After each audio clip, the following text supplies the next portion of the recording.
Hello everybody, good morning and welcome to the United Stand. I'm Mark GOLDBRIDGE. How are we all feeling after what is the worst start to Manchester United's Premier League history ever, I think. I think it's 4 losses from 7. Well, it is. And it is our worst start to the Premier League season ever. Erik ten Hag said there's no excuses. I think he also hinted that it's going to get worse before it gets better. There's a strong reality bite this morning and there's a lot of things to talk about. I think the season is over.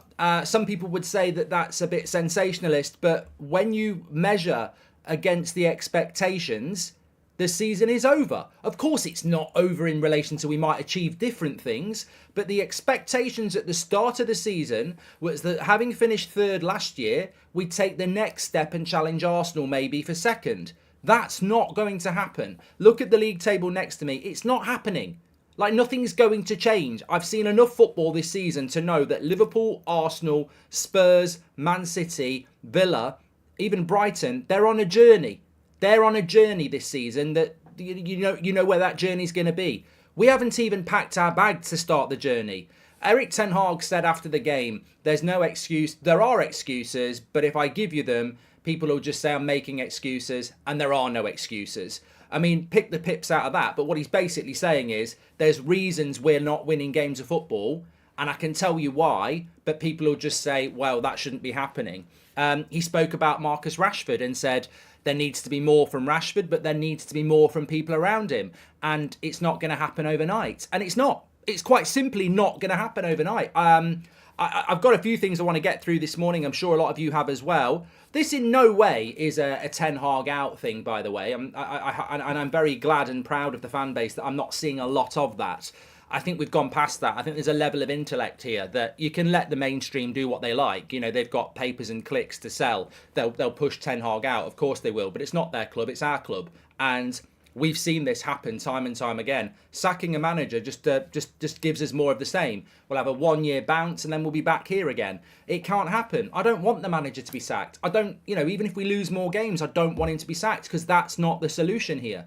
The solution is top to bottom, break it all down and start again. Even with the stadium, you've got to renovate, and the whole club needs renovation. We are where we are because we are what we are. I said this after the game yesterday. It's a reality bite. I didn't even lose my shit when we conceded. I didn't lose my shit after the game because sometimes it's futile.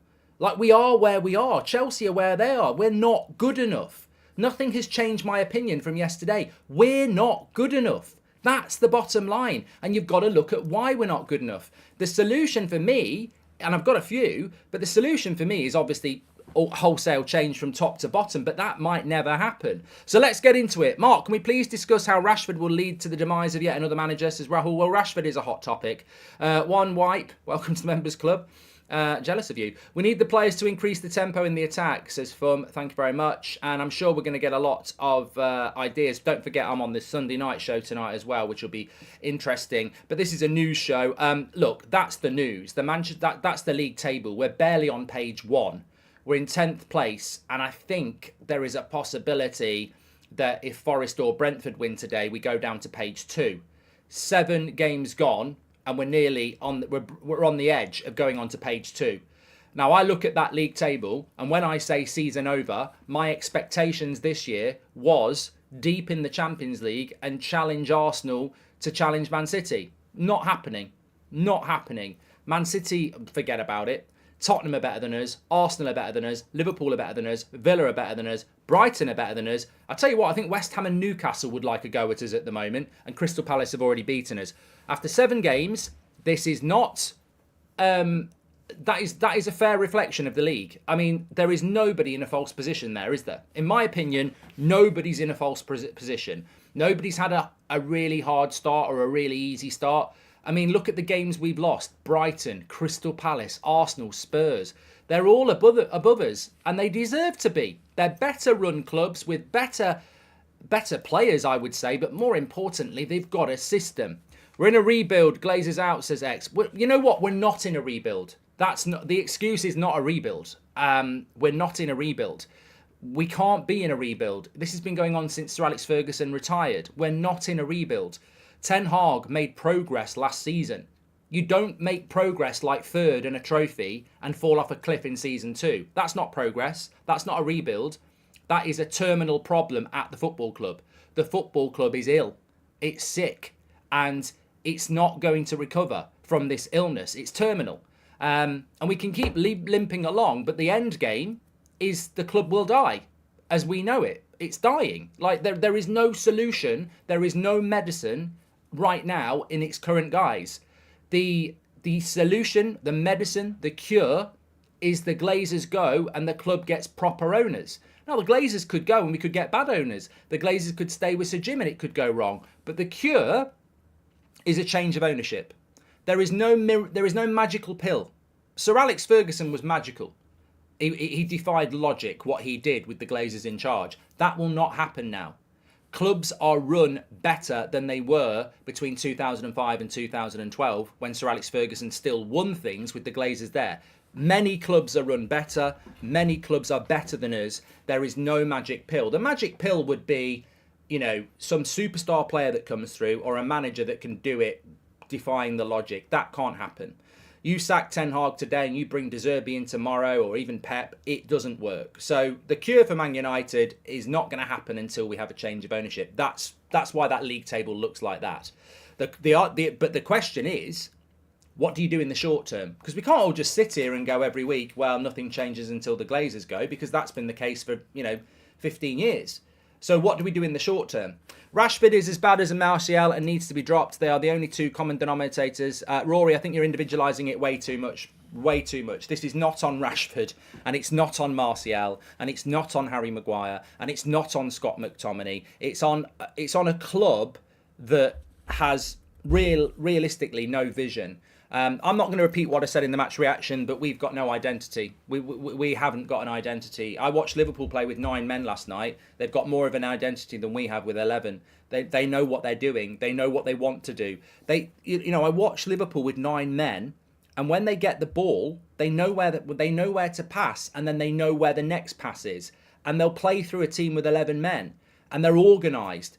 Like, we are a shambles. Like, there is no fluidity. There is no chemistry in that United attack. And that's not under Ten Hag. It's been like it for years. Under Mourinho, under Solskjaer, we've got no identity. We're Manchester United. Manchester United, the United way. That's going to go down in history, in a dictionary somewhere, where people will forget it existed. It's a way of playing football. It's an identity.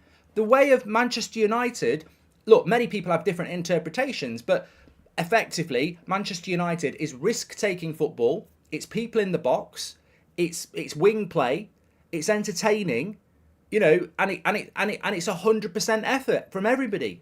Do we hit the brief on any of those things? And have we hit the brief on any of those things for 10 years? And I think this is solution 1 for me, and I don't think anything's going to change. My statement here is, nothing is going to change. I don't think we're going to see a different way of Man United playing. But for me, the most obvious way to do it, and you must always have a suggestion. This club has not been run like a top club since the Glazers came in, says Sam. It's been treated as a prize milk cow that has now been milked to mediocrity. Sam, there we go. Milked to mediocrity.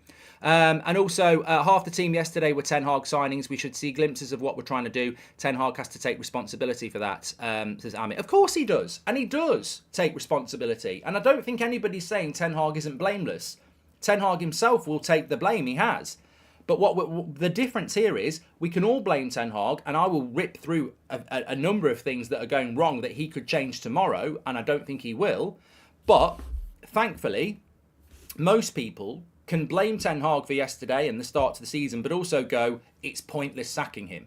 He is not the problem. And that's where I'm encouraged, because if we go after the manager, we're just leaving the Glazers alone. If we go after the manager, we're leaving the players alone.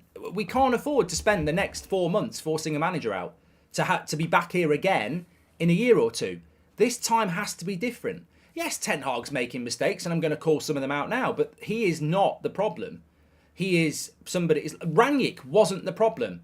It really annoys me that the press, in their arrogance and anti-foreign bias, ridiculed Rangnick, made him like a clown, made him look an idiot. Or actually made Rangnick worse than Solskjaer. And yet Rangnick, week in, week out, told everybody the problems that are still there today.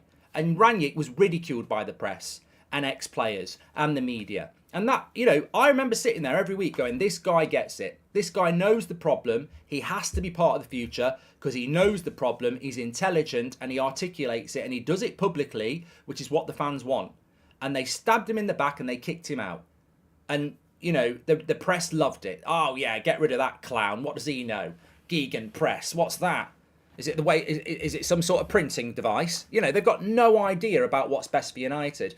Last night I saw something from the Manchester Evening News again that staff at Man United are getting frustrated with Rashford, and I thought it's another leak. It's another leak from the same outlet that adds nothing, and I don't believe it. I don't actually believe it. I think that's a personal vendetta against Rashford. And look, I'm not saying Rashford's not responsible at the moment, but I don't need to wake up to another leak from an outlet that has been outed for not being correct once before, and it's fashionable to say, oh yeah, there's leaks about Rashford now. It doesn't help. Individualising this issue is distracting you from the real issue. The club is rotten from top to bottom, and that is the problem with Man United. We live in this world where we think we're better than we are. We think that if we sell Maguire and we sell McTominay and we bench Rashford and we change the manager, we're going to win the league. We're not. Those changes are minuscule. This is a global Manchester United issue and people are trying to change a jigsaw piece. It will not work. Look, even if Rashford gets dropped or sold or whatever you want to do, it won't change. One player will not change Manchester United. We've tried this for years. The problem is at the top. The season is over and it's about what we do about that. Look, I saw some propaganda last night resurfacing about the sale, about Neil Custis. United Stand tweeted it. A number of aggregators tweeted it. That story is not fresh. That's a story from Neil Custis in The Sun 2 months ago, where he said the sale to Qatar would be done in October. So people are saying, well, look, in the next 2 weeks, the sale will be done.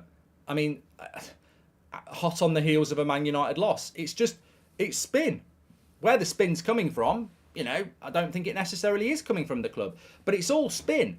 And look, we've just lost at home to Crystal Palace.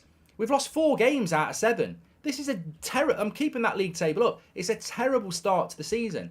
How do we turn it around? Will we be able to turn it around? I was saying to, the people on the United Stand last night in the group chat, I said, well done yesterday. Hard to be reacting to another bad result, but get used to it. This is what it's going to be. It's going to be a very difficult season. I don't think things are going to get better. We've got loads of injuries. The players that we rely on just don't look like they're up for it. It's a real problem. And as it's really difficult when you see Spurs, Brighton, Villa. They're not even fashionably top 6 clubs, completely being run better than us. Zach, welcome to the Members Club. I'm with you though. Ten Hag needs to be given time, but the pressure will pile up on him. Well, Ami, look, you can give Ten Hag all the time you want. I don't think it gets any better. Dam says, first the Glazers milked the cash cow into mediocrity and now they're crying over spilt milk, says Dam. Last season we had trouble scoring goals and this season it's even worse. Can't believe this hasn't been addressed. Radical change needs to happen, says Reese. Look, I said in the summer, before we'd even kicked a ball, we'll get smashed 2 or 3 times this year. We've already been smashed by Brighton. It's definitely going to happen again. Man City are on the horizon. We will get smashed again. There will be more Crystal Palaces. Look at the league table. We ain't finishing top 4. It's over. It's not happening. And that's absolutely dreadful for Manchester United. The pressure will pile up onto Ten Hag from the media. I predicted that even when he first took the job. That's going to happen. You've got a job as a Man United fan, as an individual and as a collective. Where are you going to go with this? Are you going to be pulled towards the manager and sack him? Or are you going to stay on target in relation to the bigger problems at the football club? I sense there's a resignation in the fan base now. I think fans are actually tired of the rants and the moaning about bad results, because it's not the intelligent route to go down anymore. The intelligent route is not to individualise it. The intelligent route is not to go after Ten Hag. The intelligent route is to go after why this football club cannot challenge for league titles, and yet we are meant to be the Bayern Munich of England. We are meant to be the Real Madrid of England, and we've actually become the Southampton of England. We're a nothing football club in the football footballing sense. We're bang average, and that's what we are. And it's not acceptable for the size of the club, the fan base, the history, whatever it is. It's just not acceptable to be what we are. But Crystal Palace deserved to win yesterday. If we don't have an identity, that's the manager's failure. Definition of insanity is trying to say, well, look, Jay, let me get into this, right? The solution for Manchester United, in my opinion, immediately is to build a team and not a team of individuals. I'm going to hit this now. I suppose it's a number of problems that I would solve straight away that Ten Hag can do. I look at Brighton. There's not really a superstar there. Matoma's brilliant. They have got some good players, but you know, who knew who they were before? They've built a team. They've built a logic. We need to build a team. We are a team of individuals. We need to build a team. If that means you drop Bruno, or that means you drop Rashford, or even Casemiro, or whoever you want to drop, you do it. Sit down with your coaches and build a team. We've all done it. Whether it's on the park with your mates and you pick all the best players but no one can play defence. Whether it's five-a-side and you do the same. Or whether it's playing EAFC or whatever they call it now and you just buy all these superstars. PSG, let's buy Messi, Neymar and Mbappe. Never going to work. You're just trying to do it with brilliant players, but the balance of the team isn't there. Man United need to build a balanced team. That's what we need to do right now. Forget the egos, forget the wages, get a team that's balanced. And I don't know how you build that team. First of all, Garnacho has to play. I mean, Garnacho came on yesterday and did more than Rashford's done all season. Like, that's how good Garnacho was, and it wasn't even the best Garnacho. Garnacho has to start off the left wing, 100%. Do I think he will be starting on the left wing? No. I think we've paid a huge amount of money for a star player that never looks happy unless he's on the left wing, didn't look happy on the right wing, doesn't look happy up front, can only play on the left wing. We've spent loads of money on him. I don't think you can go after Rashford. I think Ten Hag is scared of going after Rashford. So I think that Rashford will continue to play off the left. I like Rashford. I think he will come good.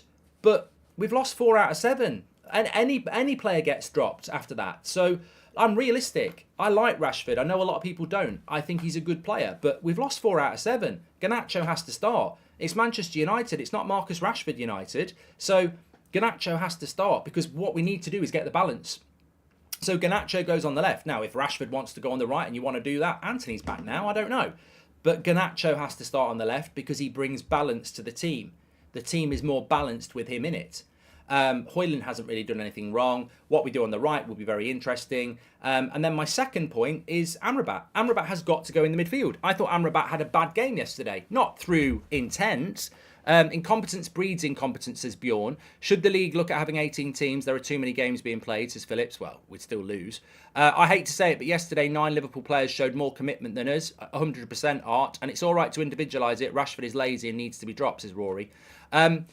I'll talk about pressers in a minute because Rashford's compared to Højlund and Bruno is terrible. We haven't properly reinforced the attacking areas. Only signing one forward this summer was criminal, says Nathan.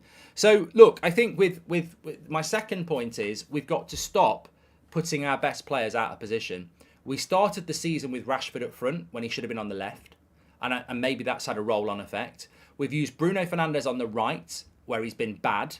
And that's had a roll-on effect. And then Amrabat's playing at left-back when he's quite clearly not a left-back and he's a centre midfielder. And I think yesterday, I mean, look, it's the evolution of an idiot. It's the clarity of an idiot. Amrabat plays against the Crystal Palace side that is the reserve side well on Tuesday night and suddenly he's a good left-back. He comes up against the proper Crystal Palace at left-back and they exploit him. He probably should have given a penalty away. It was a handball. We should have had a handball. Not talking about VAR, it's useless. But Amrabat didn't have a good game yesterday at left back because he's not a left back, and Hodgson exploited him because that's why you need specialists. We've got to get Amrabat in the midfield. We've got to get him in the midfield. I don't care what we do at left back.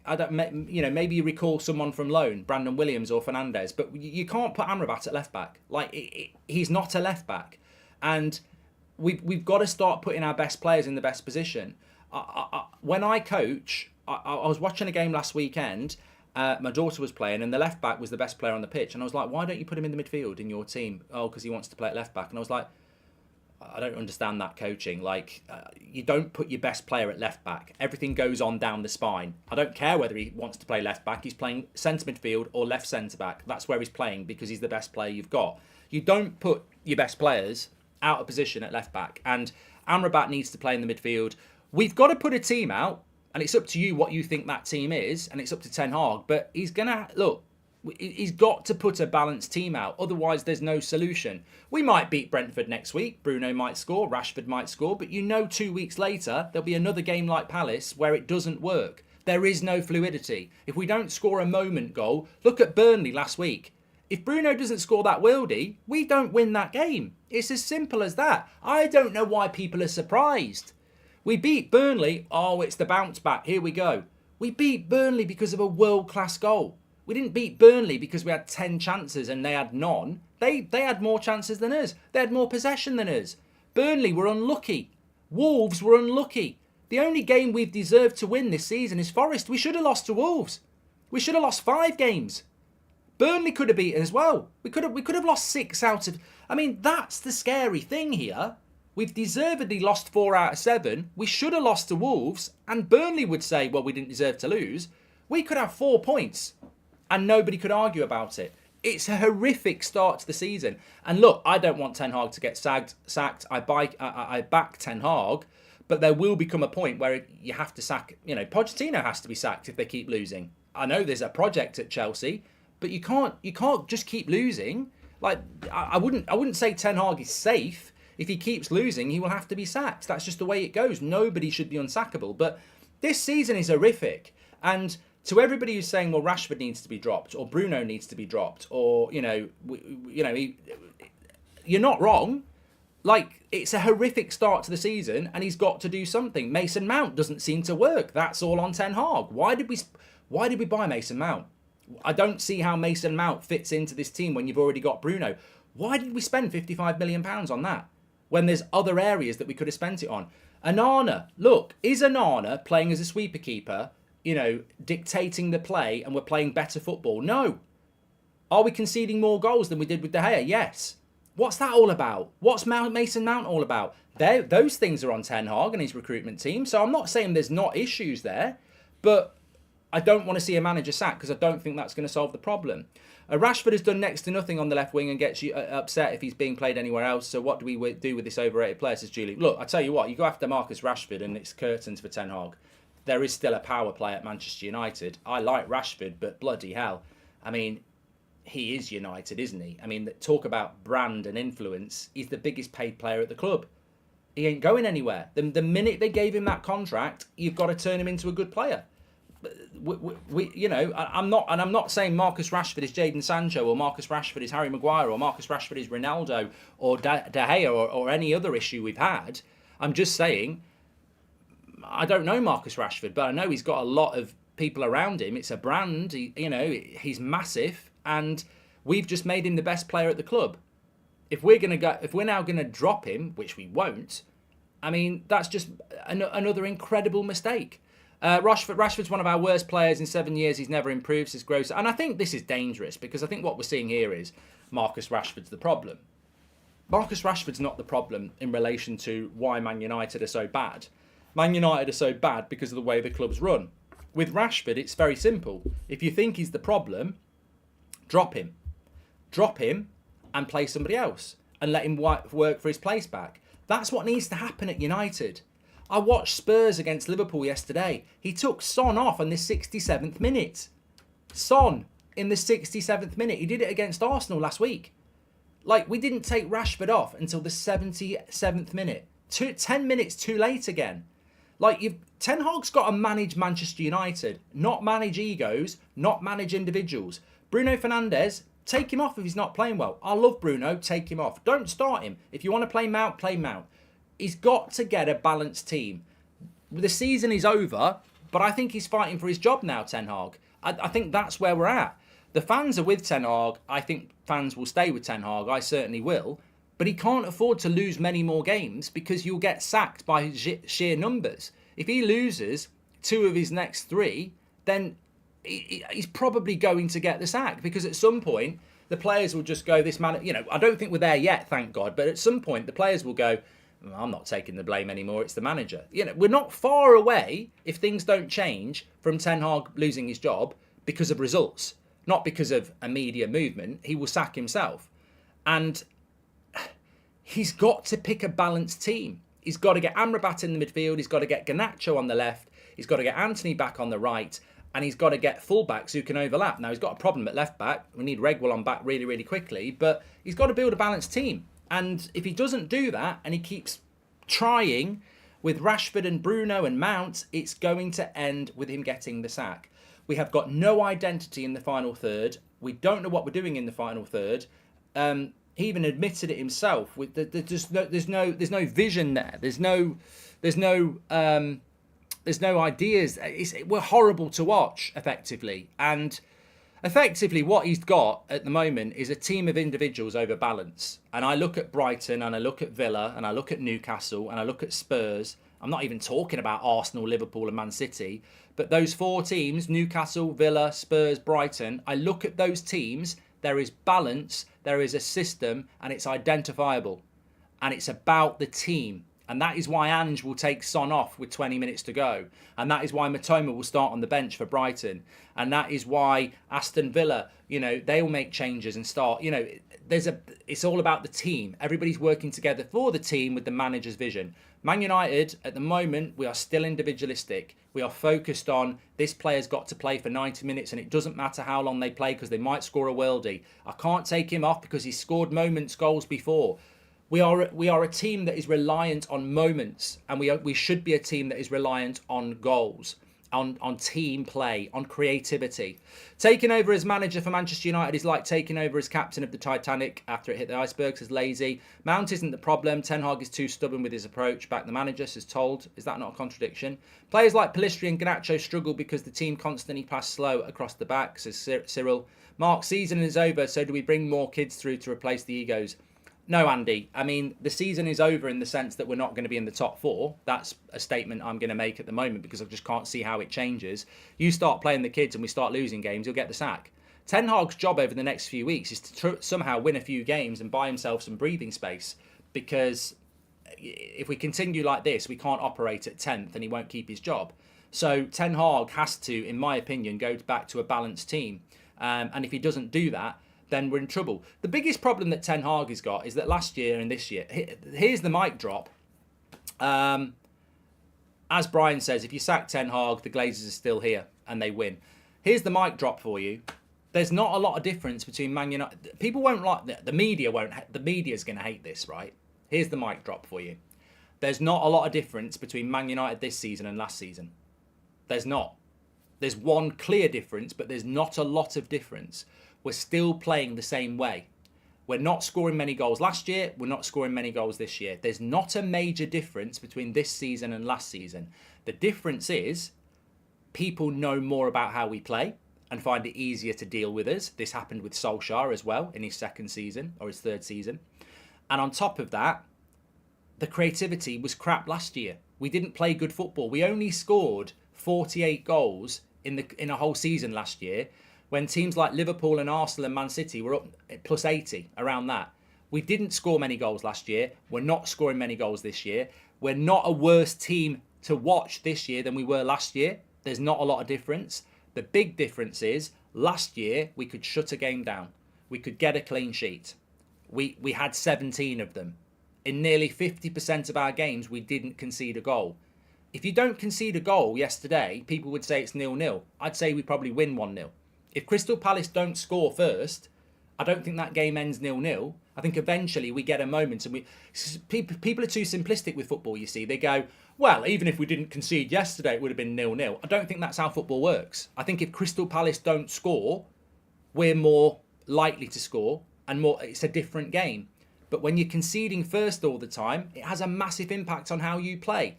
We are struggling this season because we're the same team as last season, no identity, no creativity, not creating chances in the final third, clueless, reliant on moments, but defensively, we can't buy a clean sheet.